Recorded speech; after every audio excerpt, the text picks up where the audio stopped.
যুক্তরাষ্ট্রের নতুন নিষেধাজ্ঞার আগে থেকে অর্থনৈতিক চাপে ইরান ডলারের বিপরীতে ইতিহাসের দুর্বল অবস্থায় পৌঁছেছে রিয়াল, বেড়েছে আমদানি খরচ আর কমছে জনগণের ক্রয় ক্ষমতা।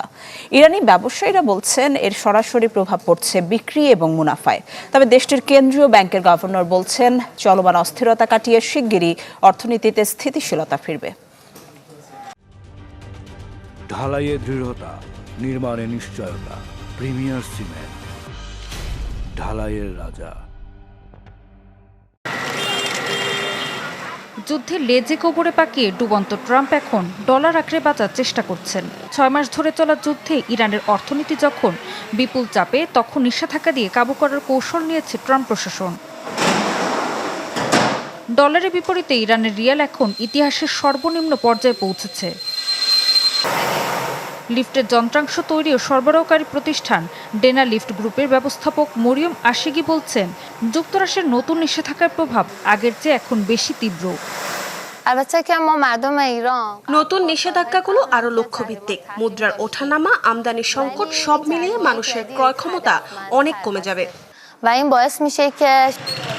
মুদ্রার অস্থিরতা শুধু ভোক্তাদের উপরই নয়, চাপ তৈরি করছে উৎপাদন ও বিক্রিতেও। বিকল্প পণ্য সংগ্রহ কঠিন হয়ে পড়ায় ব্যবসার খরচ বাড়ছে, একই সাথে কমছে মুনাফার পরিমাণ। এদিকে তেহরানের গ্র্যান্ড বাজারেও দেখা যাচ্ছে একই চিত্র। দোকানে ক্রেতা ও পণ্যের আনাগোনা থাকলেও ব্যবসায়ীদের সামনে বড় প্রশ্ন, কিভাবে বাড়তি খরচ সামলে পণ্য বাজারে রাখা যায়।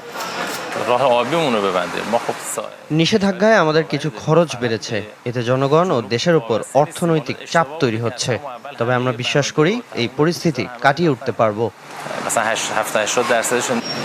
ইরানের ব্যবসায়ীরা এখন বিকল্প বাণিজ্য পথ খুঁজছেন।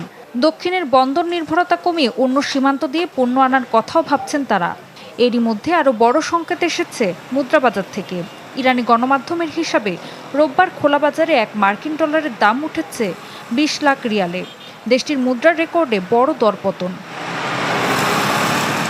অন্যদিকে ওয়াশিংটনের পরবর্তী পদক্ষেপের অপেক্ষায় যখন তেহরান, তখন কেন্দ্রীয় ব্যাংকের গভর্নর আব্দুল নাসির হেম্মাতি বলছেন, এই অস্থিরতার বড় অংশই যুক্তরাষ্ট্রের মনস্তাত্ত্বিক যুদ্ধের ফল।